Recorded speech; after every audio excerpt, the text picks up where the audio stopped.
E é feito de tinta acrílica, né? É, orgânica. Tudo muito orgânico, muito natureza. E não pode tocar, tá? Don't touch, exato.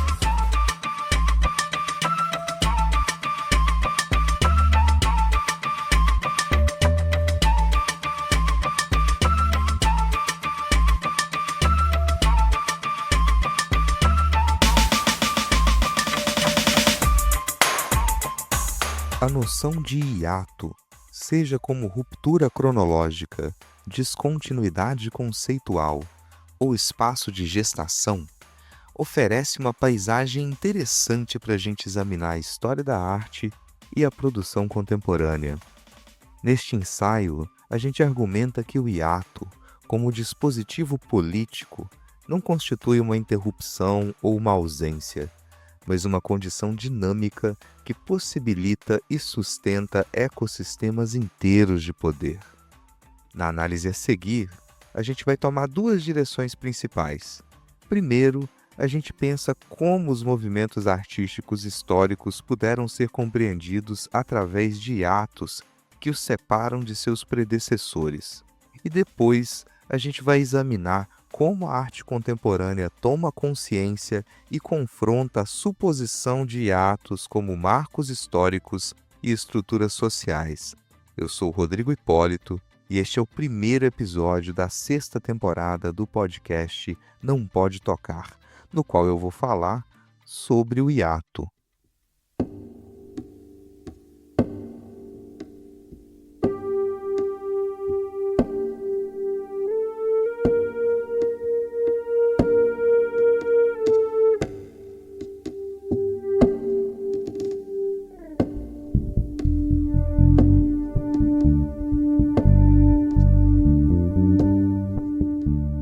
A periodização tradicional da arte, frequentemente, se organiza em torno de hiatos que marcam o fim de uma era e o início de outra. O Renascimento, por exemplo, se define por um hiato consciente com a estética medieval, que é imediatamente anterior.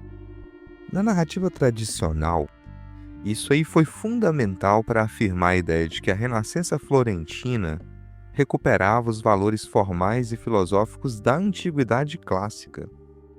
Só que esse movimento não foi uma evolução linear, e sim um conjunto de escolhas narrativas que estabeleceu um diálogo através do tempo, saltando por cima de séculos para reclamar uma linhagem distante. Mais do que isso, o hiato como ferramenta discursiva faz com que uma observação desatenta ignore a inexistência de fronteiras temporais rígidas. As práticas, os modos de viver, os estilos e as visões de mundo, elas não deram meia volta quando Florença passou do século XIV para o século XV. A concepção estereotipada de Idade Média e de Renascimento tampouco tem serventia para a gente compreender o que acontecia em outras áreas da Europa para além do que hoje são a França e a Itália. Se a gente pensar em escala planetária, chega a ser estupidez a gente supor a possibilidade de compreender as histórias da arte por esses mesmos marcos. E ainda assim, o hiato, como ferramenta historiográfica, funciona tão bem que estrutura as nossas percepções sobre a realidade do nosso tempo sem que a gente tenha que tomar consciência do seu funcionamento. Se a gente transpuser esse entendimento por modo como certas preocupações proeminentes na atualidade são afirmadas como recentes, esse funcionamento ele se torna ainda mais evidente. Por exemplo, é bem comum que se diga que apenas nas últimas décadas as preocupações ambientais se tornaram relevantes. Ao mesmo tempo, as lutas dos povos indígenas, elas costumam ser rememoradas no máximo até os debates sobre a nossa Constituição de 1988. Só que, quando a gente compreende que essas duas temáticas, elas estão intrinsecamente ligadas e que os povos indígenas, eles jamais deixaram de lutar pelos seus direitos e pelas suas terras, O hiato entre as invasões europeias das Américas e o reconhecimento dos direitos dos povos originários, ele se dissolve. Junto com isso, se dissolve também o hiato entre as revoluções industriais e a consciência sobre a crise climática. A dissolução desses hiatos, ela pode levar a gente a se questionar por que certos grupos e certas classes de pessoas ignoraram e continuam ignorando deliberadamente os alertas sobre os seus crimes. Quando a gente questiona com essa percepção, aparecem as cobranças por responsabilidade histórica. As classes que são detentoras do poder, elas conquistaram seus benefícios através da violência. Durante séculos, eles queimaram nosso planeta, escravizaram e mataram com a desculpa de que esse poder, conquistado com a violência, ele teria sido conferido, seria um direito sagrado. Então não é de se surpreender que essas pessoas tenham tanto medo de que a maior parte da população tome consciência dessa dívida histórica e do que é necessário para que a gente pague essa dívida. Nesse caso, o hiato é usado como uma ferramenta de alienação. De forma similar, o barroco surgiu como um hiato em relação ao equilíbrio e à racionalidade renascentistas. Com a introdução do drama, os contrastes tenebristas e uma exploração da emotividade que alterou fundamentalmente a relação do espectador com as obras de arte. Cada um desses períodos se consolidou não pela mera continuidade, mas por realizar uma suposta ruptura seletiva com o cânone então estabelecido. Os elementos constituintes da linguagem visual, a cor, linha, figura, forma, textura, espaço, eles foram reorganizados em cada um desses momentos de transição, de modo a sinalizar uma descontinuidade nas intenções estéticas. O romantismo, quando privilegiou a subjetividade, a imaginação e o espiritual em oposição ao racionalismo neoclássico, e o realismo, quando rejeitou o drama emocional para se focar na representação objetiva do cotidiano, eles exemplificam como o hiato conceitual entre movimentos consecutivos redefiniu as fronteiras do que era considerado arte. Essa organização de fronteiras, na maioria das vezes, é o que a gente reconhece como uma história da arte tradicional. Já no século XX, a aceleração e a radicalização dessas rupturas, elas tornaram o hiato uma característica endêmica da modernidade. Nas chamadas vanguardas históricas, o cubismo, com a sua fragmentação de perspectivas e a dissolução das formas convencionais, representou um hiato profundo com a tradição pictórica ocidental, com a proposição de um novo paradigma para a representação da realidade no plano bidimensional. O surrealismo, por sua vez, se afastou da percepção consciente para explorar o inconsciente, o que estabeleceu um hiato com a lógica e a razão e criou um universo visual onde o onírico e o irracional eles se tornaram soberanos. Esses movimentos eles não surgiram de forma isolada.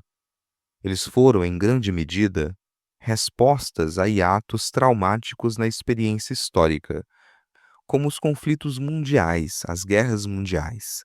Elas estilhaçaram, fragmentaram as visões otimistas de progresso e exigiram novas linguagens para expressar uma realidade que era desintegrada. Então a arte se tornou, ela própria, um campo de hiatos sucessivos, no qual a negação do movimento anterior passou a ser um motor, um impulso de inovação.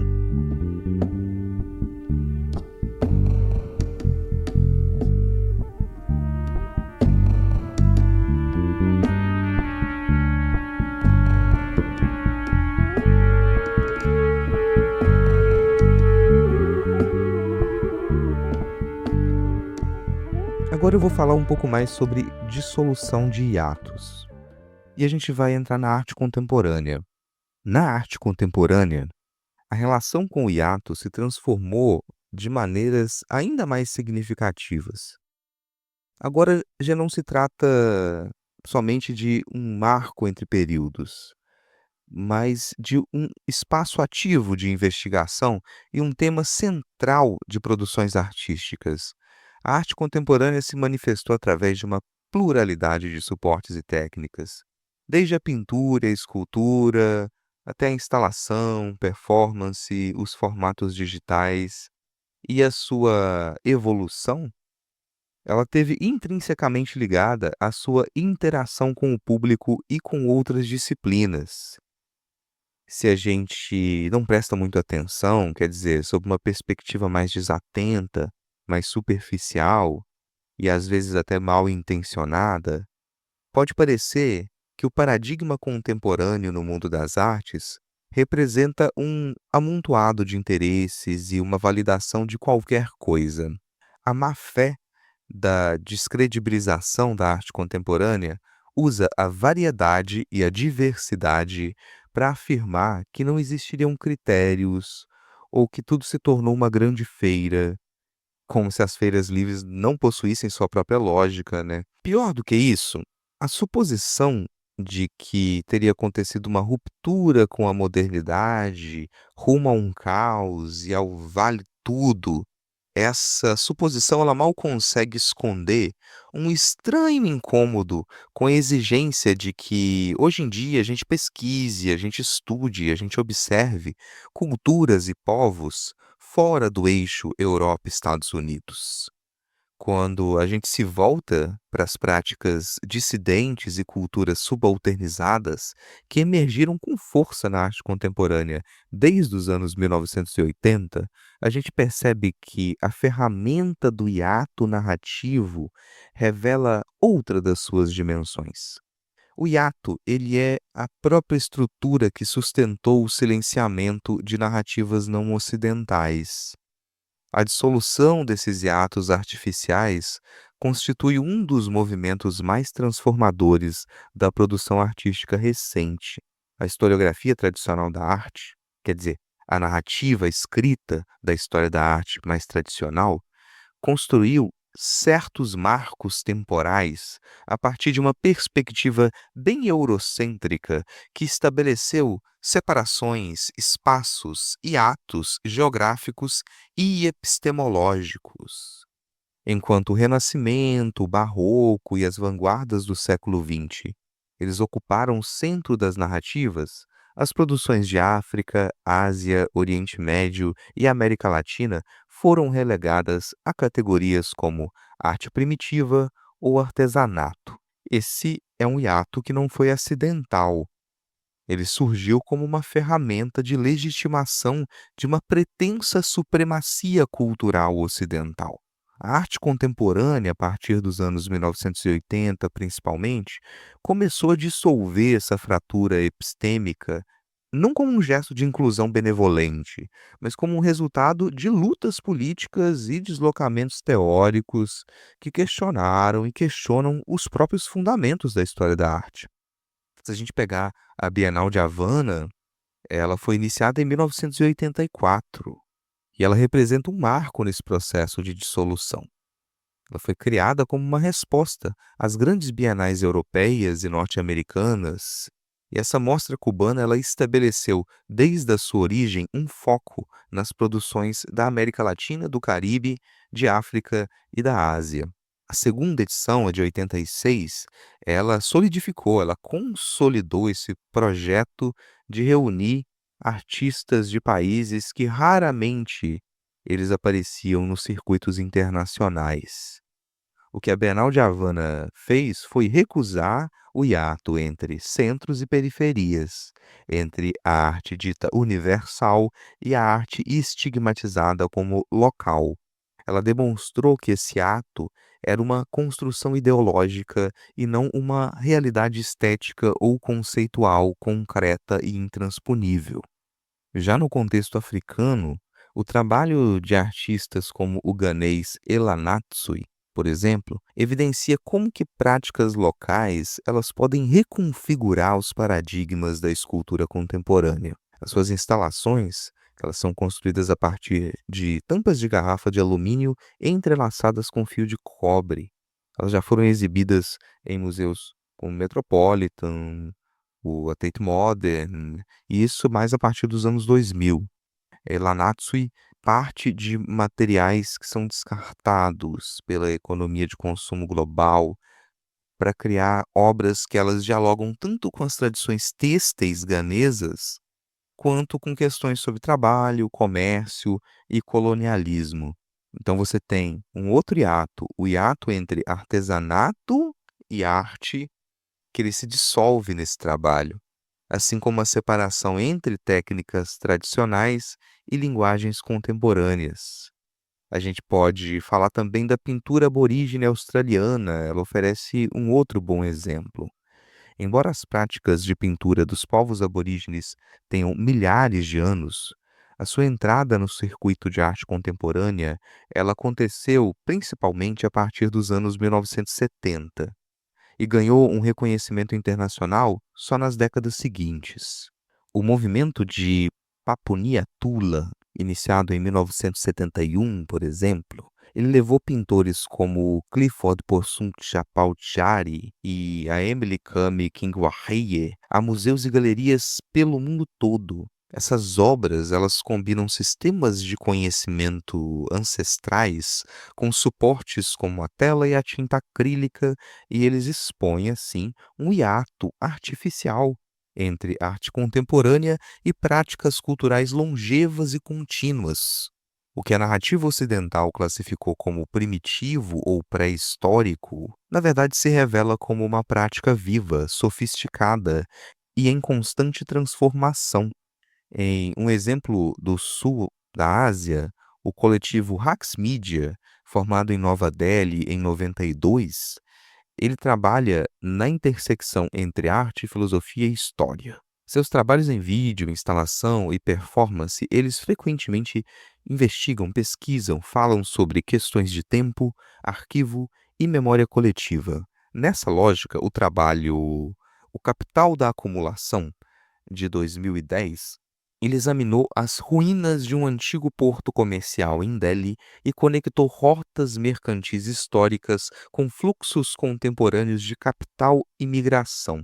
E esse é um modo através do qual o coletivo Rax Media recusa o hiato entre passado e presente, entre local e global. Ele demonstra que as estruturas do capitalismo contemporâneo têm raízes em processos coloniais que nunca foram plenamente interrompidos. Já na América Latina, a gente pode falar sobre os trabalhos da Rosana Paulino, que eles abordam as continuidades entre escravidão colonial e violências contemporâneas contra a população negra. A gente pode pegar, por exemplo, a sua série Assentamento, de 2013. Nela, Rosana Paulino utiliza fotografias de pessoas escravizadas no século XIX, costuradas sobre tecidos, e com isso ela expõe precisamente o funcionamento do discurso racista, que procura construir um hiato entre o recente processo de escravização e a realidade atual da população negra. A Rosana Paulino demonstra que a violência racial não pertence a um período histórico encerrado, mas ela permanece ativa nas estruturas sociais do Brasil contemporâneo. O hiato que a narrativa nacional brasileira tenta manter entre a escravidão e o presente, ele é confrontado e desfeito pela materialidade da obra. Ainda no contexto dos povos subalternizados, a gente pode falar também da iraniana Shirin Neshat, que ela começou a ganhar proeminência nos anos 1990, e ela trabalha com fotografia e vídeo para explorar questões de identidade, gênero e política no contexto islâmico. A sua série de fotografias mais famosa, que é Mulheres de Alá, apresenta retratos de mulheres com textos em persa escritos sobre partes do corpo, e frequentemente elas estão segurando armas. A Shirin Neshat dissolve o vazio entre a tradição e a modernidade, típico do olhar estrangeiro sobre povos do Oriente Próximo. O que ela propõe, a recusa de dicotomias simplistas que caracterizam o olhar orientalista. Nesse e em outros trabalhos, ela demonstra que identidades islâmicas contemporâneas são complexas e multifacetadas. Elas não podem ser reduzidas a estereótipos de submissão ou fundamentalismo. A gente tem que dizer ainda que a dissolução de hiatos na arte contemporânea não ocorre somente no nível temático ou iconográfico, mas também nas estruturas institucionais. A criação de eventos como a Bienal de Dakar, que começou em 1996, a Bienal de Sharjah, que ela iniciou em 93, a Trienal de Guangzhou, organizada pelo Museu de Arte de Guangdong desde 2002, e isso estabeleceu novos centros de legitimação que funcionam fora do eixo Europa e Estados Unidos. Essas mostras, elas representam e apresentam artistas locais e propõem outras epistemologias, outras formas de pensar, outras formas de organizar a arte contemporânea. Daí surge, por exemplo, o crítico e curador nigeriano Okuye Nwaisor, que dirigiu a Documenta 11 em 2002 e a Bienal de Veneza em 2015. Ele foi figura central nesse processo de reconfiguração institucional. Sob a sua direção, a Documenta, que é talvez a exposição mais tradicional de arte contemporânea do mundo, incluiu plataformas de discussão em cidades distintas, com o questionamento da centralidade de Cassel e a proposição de um modelo que fosse descentralizado de produção de conhecimento sobre arte. Enuessor demonstrou que o hiato entre centro e periferia ele podia ser questionado e estruturalmente transformado. Quando a gente fala em como as classes detentoras de poder conquistaram seus benefícios através da violência, é importante ressaltar que a ferramenta discursiva do hiato é usada para ignorar a continuidade. Isso vale tanto para a história da arte, para a história, quanto para as movimentações políticas do presente. O cânone ocidental construiu hiatos artificiais para separar sua produção de práticas artísticas de outros continentes e legitimou uma hierarquia cultural que serve a interesses colonialistas. A arte contemporânea do sul global, quando ela dissolve esses falsos vazios, ela não procura somente pela inclusão em um sistema pré-existente. Ela propõe outras histórias da arte, outros critérios de valor, outras formas de relação entre passado e presente. O que a gente chama de ato, nesse sentido, se mostra não como uma pausa ou uma ausência, mas como um dispositivo de poder. A dissolução dos hiatos constitui, desse jeito, um gesto político, e é um gesto político fundamental que reconfigura as possibilidades do presente. A noção de hiato, ela se estende também às instituições e à pedagogia artística. E a gente vê, por exemplo, a existência de laboratórios de história e teoria da arte nas universidades públicas. Isso indica uma prática de investigação que, pelo próprio nome, sugere um espaço de experimentação e cisão com os métodos tradicionais de transmissão de conhecimento. A gente não pratica mais o ensino da arte preocupado em decorar movimentos artísticos consagrados ou reproduzir uma sintaxe das artes visuais que nos impeça de ler a multiplicidade cultural das linguagens. Nossa teoria é experimental, porque os fatos fabricados pelas ciências sociais tradicionais não atendem à nossa realidade concreta. Esses fenômenos, eles mostram que o hiato é, também, uma condição estrutural enfrentada pelo ecossistema da arte no presente, o que afeta desde a criação até a preservação, a educação e a divulgação. Talvez um dos elementos mais fortes da contemporaneidade seja esse enfrentamento. Para concluir, o hiato, ele se mostra para a gente como uma categoria fundamental para a compreensão não linear da história da arte e dos procedimentos da arte contemporânea. Enquanto, na diacronia histórica, o hiato funciona como um marcador de descontinuidade que permite definir estilos e períodos, na sincronia do presente, ele é internalizado, tematizado e se converte em um meio de produção estética. A análise dos movimentos artísticos, ela demonstra que a ruptura é um mecanismo constitutivo da inovação estética, mas que ela somente se torna ruptura na narrativa historiográfica.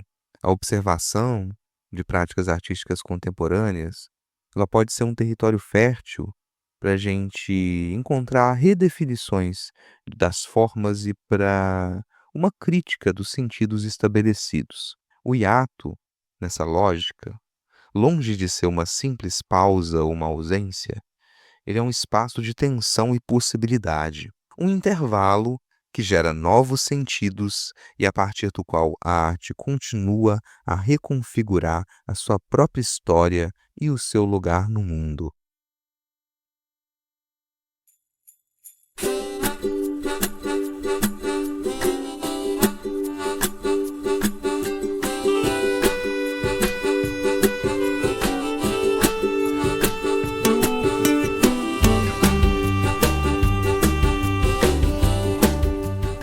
O Não Pode Tocar é um podcast voltado para a teoria e para a prática de arte. Você pode ouvir os nossos episódios em qualquer plataforma ou tocador de podcast. Se quiser entrar em contato, o nosso e-mail é nãopodetocar@gmail.com e as nossas redes sociais são todas @nãopodetocar, sempre com o D de pod no mudo. Este é um projeto do site notamanuscrita.com. Lá você encontra a postagem completa deste episódio com links e referências comentadas durante o programa. Ainda em notamanuscrita.com você encontra textos de processo, crônicas, contos, resenhas de livros, artigos acadêmicos, fotografias, ilustrações e outras das nossas produções. Obrigado por nos ouvir e até o próximo episódio.